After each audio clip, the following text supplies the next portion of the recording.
are listening to LOA Recon with the Good Vibe Coach Jeanette Ma, where we dissect the ins and outs and the art and science of conscious creation, all intended to amp up your manifesting game. Let's have some fun together.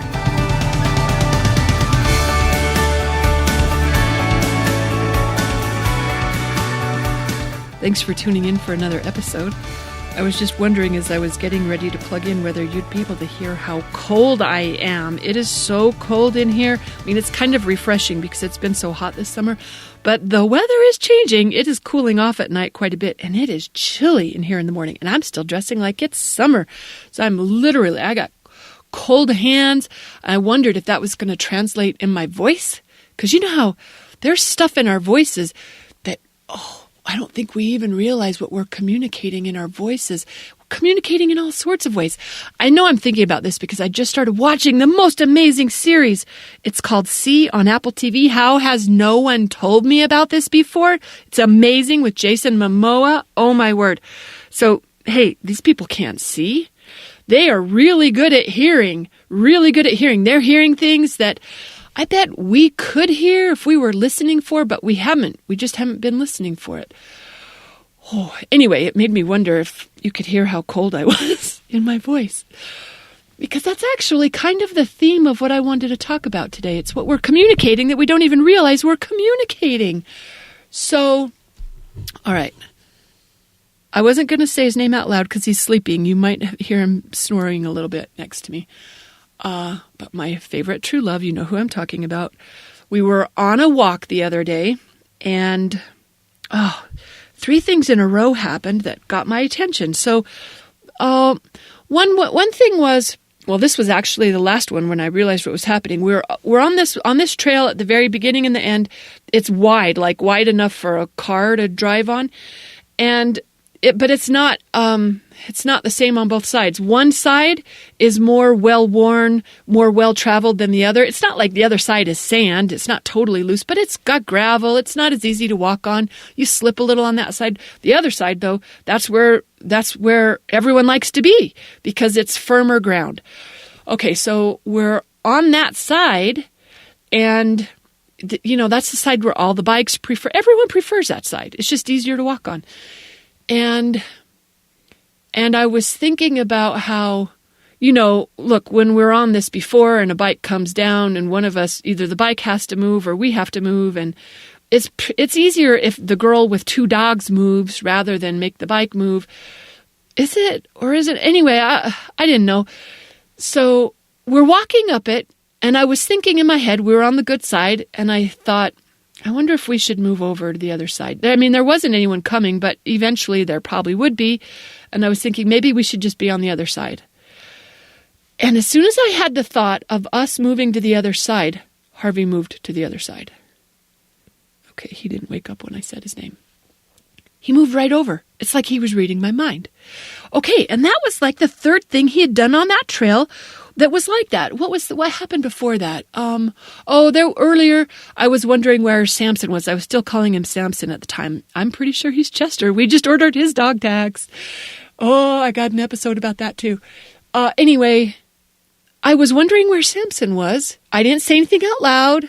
I didn't turn around and look. I was just wondering where Samson was. And Harvey, who was up ahead of me, turned around and ran over to where he knew Samson was. And I was like, that was kind of cool. And then he did, he did this other thing. This is so cute. Oh my gosh, it's so adorable how he does this. There's one part on the trail where there's it took us a while to discover this, but because it goes down and you can't really see where it goes. But one day we took it and it goes down to this cute little creek. It's really adorable. It's just a really nice place to be. Nice little walk. We usually do it at the end. Only if, though, the conditions are perfect. Like, if sometimes if it's gotten too warm, then everyone wants to get in the air-conditioned car. Or if there's too much traffic, I just want to get everyone off the trail. Or if I don't have time, sometimes that's why we can't go, because there isn't time to. So Harvey has this most adorable habit, though. He's the best boy ever. Listen to this guy. Where you step off the trail to go down to this other part, to where the water is, it's got a little sign. It's faded. You can't even read it. I don't know what it was supposed to say, but he knows right where it is. And he stands there at the sign and he waits because he's usually ahead of me. So he stands there and he stops at the sign waiting to see if we get to go or not. It's so cute how he's asking permission. He won't go without me. He's absolutely waiting for permission. It's just the most adorable thing. And I'll be there. We'll be walking this with friends and I'll point out to him, look, he wants to go on that walk, but he's waiting for me to say that it's okay. And like I said, we can't always go. Sometimes we do and sometimes we don't. And as soon as I say we can go, then he's so excited he goes running down the trail. It's so cute.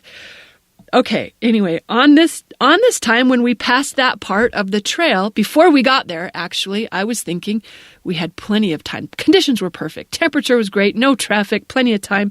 I decided we would go down to the water when we got there. Well, when we got up to the sign, Harvey didn't wait for me. He didn't stop and turn and look. It's like he already knew I'd decided, he knew I'd already said yes. And I had never said yes out loud. He didn't even ask. He just went. Okay, so those 3 things in a row, I realized this guy's reading my mind. He's reading my mind. In fact, it happened again yesterday in a way that I just took for granted. I didn't realize I was taking it for granted until the comments I got on the video. But we're on a different trail, super cool trail. Gets a lot of traffic on this trail. We don't go a lot because there's so many bikers on it, but we went this time, because the trailhead wasn't full. There was just a handful of cars. And I was like, oh, dang, today would be a good day to go. So we went. All right, we're on the trail, and we haven't been in a while.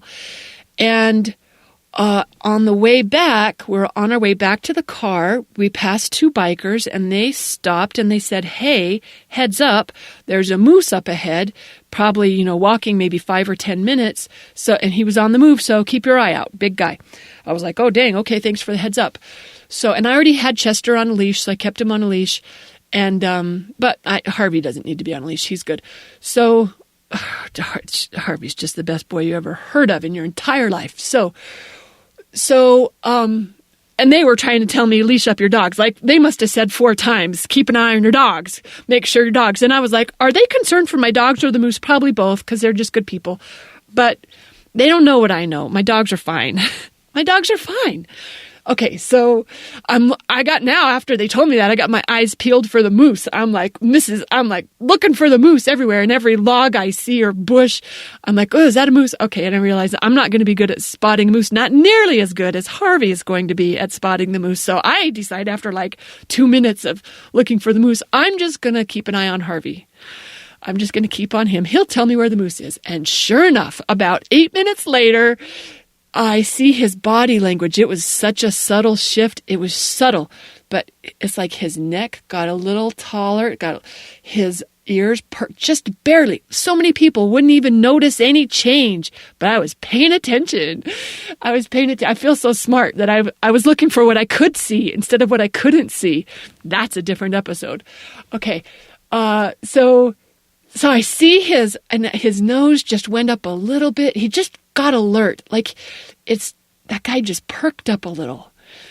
And I looked at the direction his nose was kind of in, and sure enough, there's a moose over there just to the left of us. He's not that far off the trail. It was so exciting. He was a big boy. And I pulled out my camera and I filmed him. And the whole time I had this picture of a peaceful interaction, not really even an interaction. We'd see each other, but that was it. There wasn't going to be an interaction because my dogs would be calm, cool, and collected. I would be respectful and keep moving and quiet. This isn't our first moose. Harvey's super reliable. It might have been Chester's first moose. I don't know. I think dogs kind of have a natural.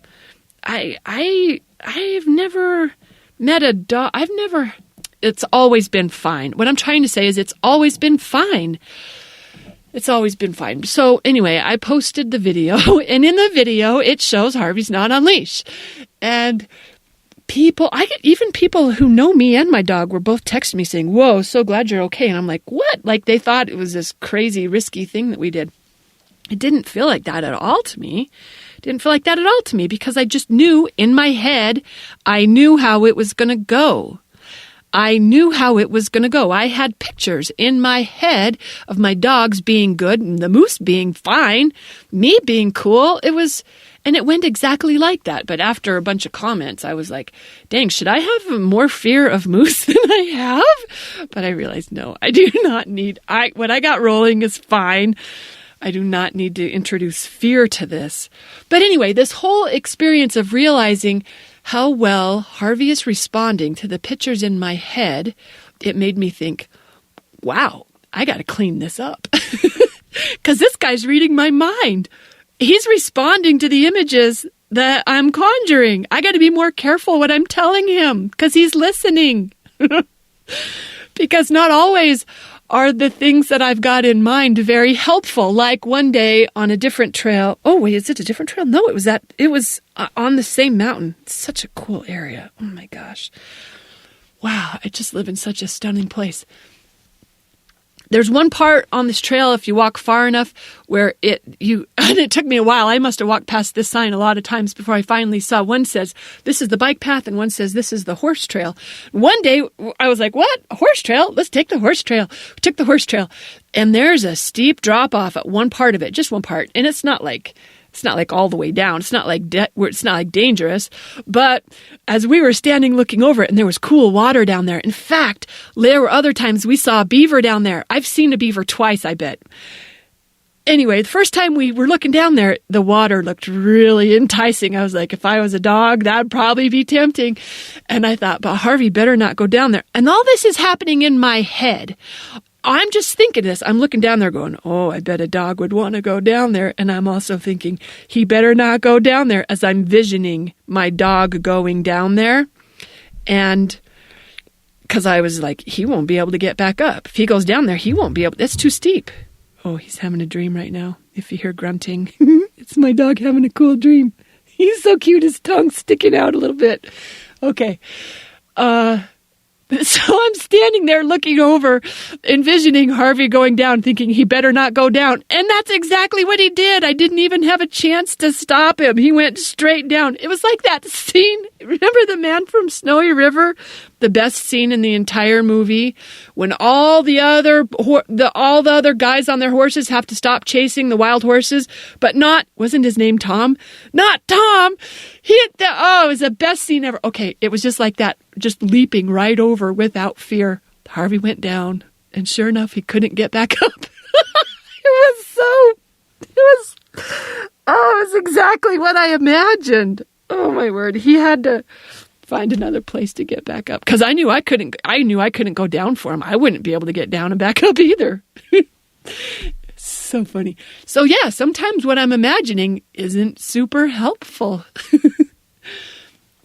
Like when the horses got here, and I did not have a lot of experience with dogs and horses together.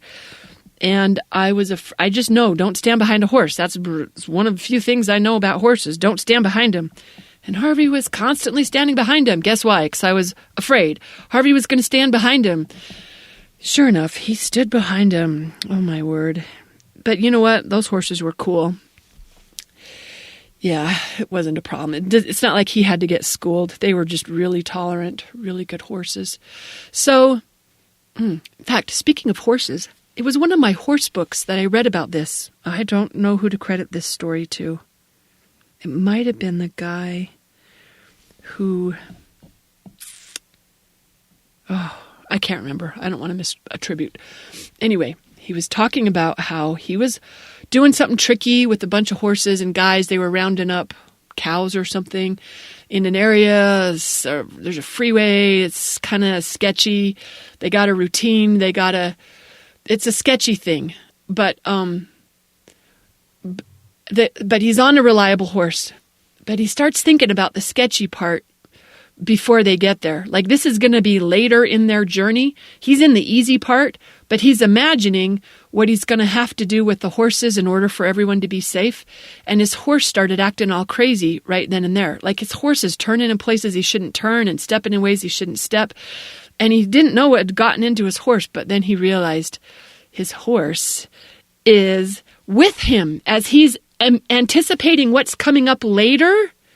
This horse was doing it now. His horse was responding to what he had in mind right then and there. I had a girlfriend once in animal rescue. She said to me she realized that in all her time of training animals, and mostly dogs, she realized that they aren't responding to the words that we tell them. She believed they were responding to the pictures that we hold. So we could say sit and stay, but if we imagined them running off or jumping up or whatever we imagined was what they were going to do. So she said when we get that lined up, when we get what we're envisioning with what we're commanding, they get way better at it. So, you know what? As I was getting ready to record and Harvey was over here sleeping, I thought I'm going to experiment with it and see how connected we are. So while he was sleeping, I was like, I tried, and I didn't say anything out loud. But I know one of the things he responds to really powerfully when I hear something out there and I say, I'm nervous to say it even while he's sleeping. When I say, who's here? That he is like, whatever he was doing, forget about it. He runs to the front to go see who's here. Okay, so when I was getting ready to record this, before I hit the record button, I practiced to see, I just said it in my head. Who's here? I said it in my head, and I got nothing. He was just snoring. So I tried it twice. I got nothing. So maybe he has to be awake, or maybe he has to be like awake and tuned into me. Here's why I'm talking about this. You know why, right? Because we all have our own Harvey, except it's way more resourceful. It's always paying attention. It doesn't snore. It doesn't ignore. It doesn't sometimes tune in and sometimes tune out. It doesn't go to sleep. It doesn't question what we hold in mind. It answers whatever we activate, whatever we latch onto, whether it's a thought, whether it's a picture. It's answering it no matter how wild or crazy, no matter how wanted or unwanted, no matter how, well, I was going to say expected or unexpected, but you can't really call it unexpected when you've been holding a vision or a thought of it, right? It's answering whatever you activate, whatever we entertain, whatever we conjure. It's responding to it the same way this dog is responding to what I hold in mind. And yes, sometimes there's a longer buffer of time. Sometimes it's still dealing with old momentum. But it's going to answer us. So the same way it's worth me cleaning it up for Harvey, it's worth cleaning it up for whatever you want to call it, the universe, the matrix, whatever you want to call it. It's worth cleaning it up there too. And when I say clean it up, I just mean the way we wonder about things we might not want or prefer, the way we entertain fears or practice negative conversations. I did that the other day. I was wondering if my love interest was really loving me enough. I was wondering, is he treating me well? Am I being dismissed or taken for granted? Is he being good to me? And I was trying it on from a couple different angles, looking at it a couple different ways, forming my story of it, I was testing it out. I was like, what do I think about this? Looking at it from this way and that way. I was in the process of deciding what it was. And I could feel myself going to places that weren't good conclusions. And I started to realize, these negative thoughts that I was finding, they weren't very fleeting. They were kind of sticky. They were getting easy to believe. I could feel them growing in strength. You know what I mean? I was looking at it from different ways, but the way I kind of kept coming back to was, this isn't cool. I won't even share the details. This is a long enough episode already. But look, you know what I am? I'm an aware girl. I realize what I'm doing. I know the power of my thoughts. And I realize, I'm entertaining some that probably aren't going to take us to good places. So one day we were out sitting on the back porch and I mentioned to him, it was after something that was particularly, something happened and I was like, am I cool with that or am I not cool with that? And I realized, when he went to give me a kiss, I realized, I could tell I'm not super cool with what has happened. So I said, I got to talk to you about something. I said, I'm having some difficulty with some negative thoughts that aren't going to be helpful. So I got to work on these. And I'm sharing it with him so that, maybe he could join me in this process. Like, I don't know what I expected. Some reassurance, just helping clue him in. Like, buddy, just so you know, this is what I got going on over here. So maybe let's not feed this, as if he had any say in it. But you know what he did? So here's how that conversation went. He heard me out for about 15 minutes. He wasn't saying anything. So I'm talking and talking. I'm elaborating. He did ask one question. He was like, how long have you been thinking along these lines? And I was like, I guess, I don't know, maybe like a week or so. I don't know. Anyway, he heard me out for about 15 minutes, and then he got up and left. You know what he said on his way out? He said, basically, short version, and I'm not shortening it all that much because it was super short. It was, he's basically said, I'm not changing, decide what you want. Oh! And he walked out. Oh, my word. Yeah. Apparently a week or so is enough for universe to get some traction with what you're feeding it. Because he was up and out of there, lickety split. Even when I was saying, I don't know if this is a really good time for you to be leaving. Seems kind of dangerous. No, he still went and didn't answer texts, didn't want to talk. And I was like, oh, dang. Look, this is a little bit of a sidetrack for this episode. This isn't what I meant to focus on, but for anyone dealing with a situation like that, here's what I did. And I'm actually kind of pretty proud of myself for how well I did this. I felt it out first. Feel those feelings.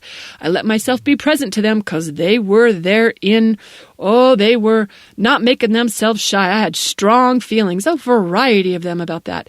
And I didn't try to dismiss them or avoid them or distract them. I owned them. I acknowledged them. I processed them. I just got present with them.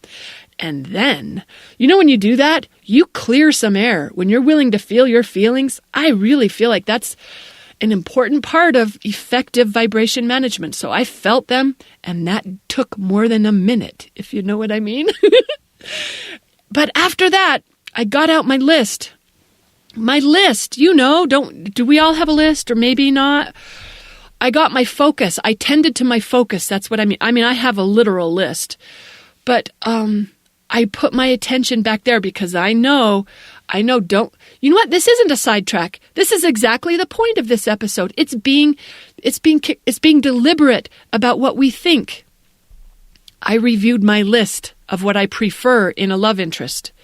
I know how that list goes. I don't even have it in front of me right now, but I know it's on it. He's thoughtful. He's considerate. He's happy. He's healthy. He's loving. He's generous. He's open. He's smart. He's got fabulous things. I know this guy. I know that like the back of my hand. And I put my attention there because I know universe has to fill my world with that. Because if I let it linger too long I'm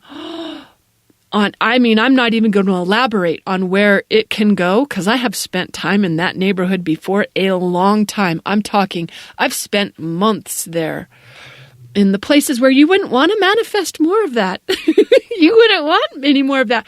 I know. Where I got good at that? I got good at that with clients. When I'd get a whiff of a negative thought about a client, either, they were taken forever to decide whether they wanted to work together or not, or they'd be like, maybe, like they didn't, whatever, look how I don't like to elaborate. Do you just love that about me, how I refuse to elaborate on what I don't want? When it came to clients, as soon as I got a whiff of something negative, I would not let those thoughts get traction because I well understood the power of thought, and I was very interested in having an abundance of amazing clients rather than a measly string of less than perfect clients. So I knew where to put attention, and I was really, really good at it. I was so good at it. So whenever I found myself thinking something like in the beginning when I would have fears of, what would I wonder? Things like, they're not sure that I'm going to be the right one for them, or they're going to think it's too or whatever thoughts like that. I would not let them even complete themselves before I dragged myself. And that's what it felt like. Like I grabbed myself by the collar and brought myself right back to what I did want, which is instant rapport. They know I'm the one for them. Working with me is the easiest yes they ever knew. I let them be well-resourced instead of tight budgets, or I knew how to take myself to what I wanted instead of what I didn't want. So any thought that wasn't in alignment with it, I knew that road so well. I'd just take myself right back to time and again the thoughts of what I wanted instead of what I didn't want. And that list helped me do it. I had a discipline for it. And you know why I had a discipline for it? Because it mattered to me. My livelihood literally depended on it. So I got good at it. That it mattered to me in this area. And you know, it just hadn't. I'll say in the past, I'm just going to say past tense, it hasn't mattered to me that much in my love life. Because, you know, boyfriends, they could come and go. It's no big deal. It's not like clients. Clients matter. Okay, this was me. But, you know, I don't want to hang out with the less than fabulous love interests either. So I've decided this is nothing to, same way clients wasn't anything to fool around with. I want to get my love life straight too. So the same way, because you know how this happens. I remember how many sidetracks in one episode can I possibly have? There was a time when, before I was officially doing any coaching, I got a whiff of what I didn't want. They were unhealthy. They were unhappy. They were poor. They were broke. They're never going to... And I was like, oh, if this is what coaching is, I want nothing to do with this. That isn't what coaching has to be, Jeanette. All you need is a new thought pattern and have a different experience. And I know it's the same thing with the guy. It isn't that I need a new guy. I just need cleaner thoughts. That's all I need. And universe keeps giving me a chance to get it right again. And you know what? This happened actually with my contractor the other day. Oh, he was the most amazing manifestation from the very first day I got here. I thought, you know what I need? Okay, maybe not the very first day. It was probably before I even got here on my first day. He'd been in my vortex for a while because it turns out that up here, it's kind of tricky to hire help for some reason. It's just been tricky. I'm not going to elaborate because I'm smart like that. But in my vortex and in my neighbor's vortex and in many of my neighbor's vortexes, we've been wanting handymen, people who could fix things. Okay, so... Ooh, this is actually another episode, too, about the manifestation of him. Anyway, the guy came. I'll tell that story separately. Oh, he's amazing. He's exactly what I said I wanted, which is just an older, retired guy who doesn't have anything better to do, who likes to stay busy, who knows his stuff. That's what I wanted. Guess who got here? An older retired guy. He made his living. His whole career was as a contractor. He's super bored. He just wants something to do. He's not doing it for a living. He is getting paid, but not like he's just barely charging, just to make it look good. Oh my word. He's amazing. He's so amazing. And on day 3, he was doing some work for me. Oh, I'm so smart because as soon as I got a whiff of him, guess what I didn't do? I didn't delay. Guess what I got? First on his list. He said it was a matter of minutes. He had 15 people he needed to call back when his daughter posted in the local Facebook, or it wasn't Facebook, it was on Nextdoor, saying, hey, does anyone know where my dad, he just moved in with us and he's, kind of bored. He's got to have something to do. He's driving us all crazy. Where could I post about his services? I reached out to that girl. I got his number. I texted. I did it fast. Who used to teach that? Universe likes speed. Oh, I said yes to the inspiration when it hit, and it got me first on his list. And that was a good place to be. So anyway, he's doing work for me. And I'm so proud of myself because so many other people are having the same experience I used to where they just don't call back. He's busy, though. He's busy with me. Okay, but on day 3, he was going to be here in the morning or something or other, and he wasn't. He wasn't here when he said he was going to be here, or maybe he said he was coming in the afternoon or something after he picked up his grandson from school. I can't remember. But he wasn't here when he said he was going to be, and he also had my credit card, and I was like, Can you feel what was happening?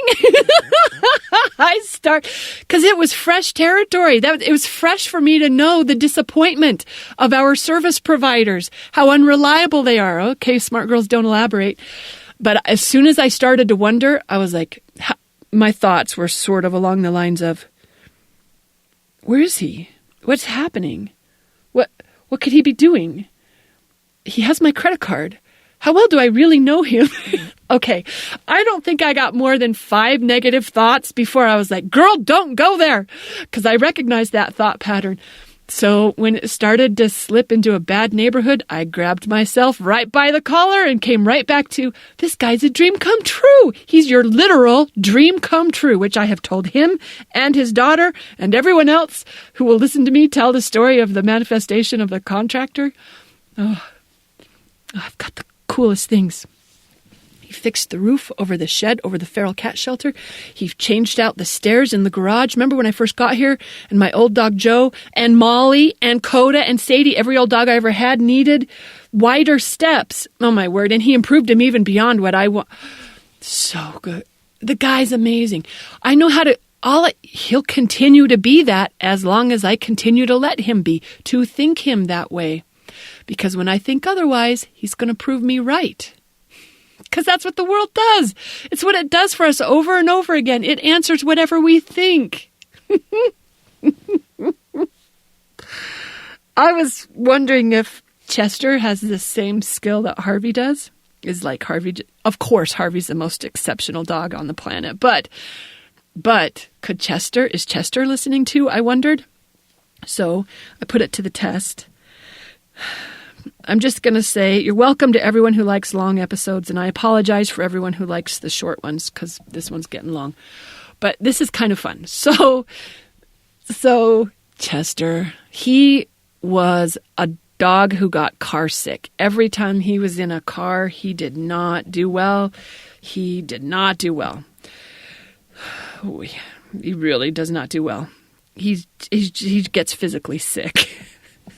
You do not want to give him any treats before you get in the car. That was what it was like when we first got him. It's much, much, much better now. But I think this is a carryover. This behavior might be a carryover. He just really doesn't want to get in a car. So our loading routine, plus he's also super stubborn. And how much does that guy weigh? Guess how much he weighs? I can't lift him. He's not even an adult yet. He's 9 months old. I already can't lift him. So I don't know how much he weighs, but the last time, he's got to be getting close to, okay, he's heavy. Okay, I'll tell the short version. So dragging him into the car is not anyone's highest joy. It's not very effective, and it's not very joyful. And he doesn't really like to get in of his own volition. So getting Chester in the car has been a little bit of a tricky thing. I've learned some things. Number 1, close all other exits. So do not open the garage door. Do not open the person door in the garage. You got to make sure he stays in the garage. And ideally, the way you do this is you let him see Harvey load up on the passenger side. For some reason, the driver's side is not as good. Do it on the passenger side. If he sees Harvey load up, he'll think about it. And if you give him time and you act like you don't care, I know this has been an exercise in allowing for me, because the more I need him to, the less he will. So I just got to be just super chill and relaxed about it. So we stand there. I'm literally looking around the garage. I'm like, acting like I'm good either way, bud. I'm good. The more I really am good either way, the quicker he will. And quick is not the way to describe the way this guy does it. But he'll come actually into the garage. He'll come down the stairs. He'll walk around the other side of the car. So he's not going to the door that's open. He goes around the other side and he goes around the back, and then he gets in his own self. That's the routine that we've been doing, but it doesn't often go that way. Sometimes he has to circle 3 times. Sometimes he just won't do it at all, and I really have to go leash him up. As soon as he's on a leash, he knows you're in charge and he'll get in. He doesn't like it, though, and I don't think that's a great way for us to start our journey, so I prefer not to if I don't have to. And there have been times when he won't even come down the stairs, where I just leave him home, and Harvey and I go on our own walks. That's sometimes happens. So anyway, that's how it's been. When I started wondering if Chester, it still feels weird to call him that, if he will respond the same way Harvey does. So I started experimenting where when I open the door and I let Harvey in, I start seeing pictures. Instead of wondering if he's going to get in or not. I see him. I'll let him do his circle around the other side, but walk straight in. Not go smell the cat food dish, not go see if the other door's open, not go walk, none of that. I just envision him coming down the stairs, walking around the side, stepping right in and getting in, no big deal. And guess what? It works. It totally works.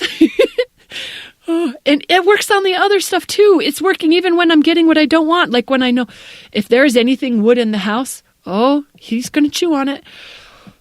If I want, and you know what I need to wonder about? Who's the real leader there? Who's the real leader here? Because I could say, look, the reason I'm imagining that he's chewing on everything wood in the house is because that's what he does. It's what he's done in the past. Which would just say that dog trained me into my expectations instead of me training him into my preferred ones. Because I know that's the defense a lot of us have when we think what we think that isn't what we want. We're like, well, yeah, but that's how it is. Well, if it isn't how you want it to keep being, change it up. And however it got there doesn't matter. If it isn't what you want more of. Okay. Here's what I know. I know that I know too much and I have too many skills to keep entertaining thoughts of what I don't want. As soon as I become aware of those, I know how to swap them out. And you know what? So do you. You know how to do this too. You know how this works and you have those skills too. Let's use our powers. Let's use our powers for good. That's what the whole point of this episode was. I hope those stories helped with bringing it more home just about how quickly, not just Harvey, not just Chester, not just contractors, not just love interests, not just clients, but how quickly the whole world is responding to what we think. I know some of us have rooms for improvement in some of the things we've been thinking. And we're getting a lot of it right. We're getting so much right. So much right. But when there's a topic and you find yourself wondering about something that maybe isn't your highest preference, swap that out, because thoughts are things. Thanks for listening, everyone. Happy manifesting.